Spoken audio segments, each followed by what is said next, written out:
Modern technology allows people to communicate directly.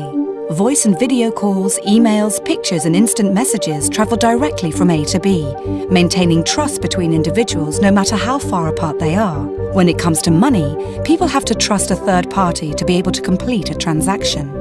Blockchain technology is challenging the status quo in a radical way.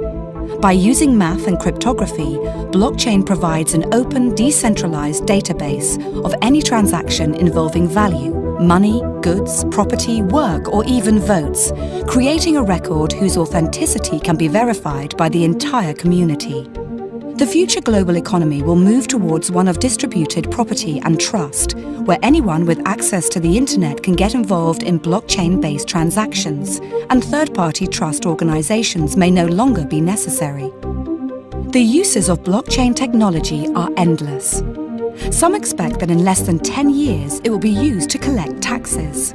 It will make it easier for immigrants to send money back to countries where access to financial institutions is limited. Financial fraud will be significantly reduced, as every transaction will be recorded on a public and distributed ledger, which will be accessible by anyone who has an internet connection. Think of it as wills and contracts that execute themselves, or dated proof of existence for ideas, much like a patent. Blockchain will become a global, decentralized source of trust, but not everyone is ready to embrace it. A huge proportion of trust services, from banking to notaries, will face challenges on price, volume, and in some cases, their very survival. Public authorities could find it more and more difficult to enforce traditional financial regulations due to the new possibilities offered by the Bitcoin network to bypass traditional financial intermediaries.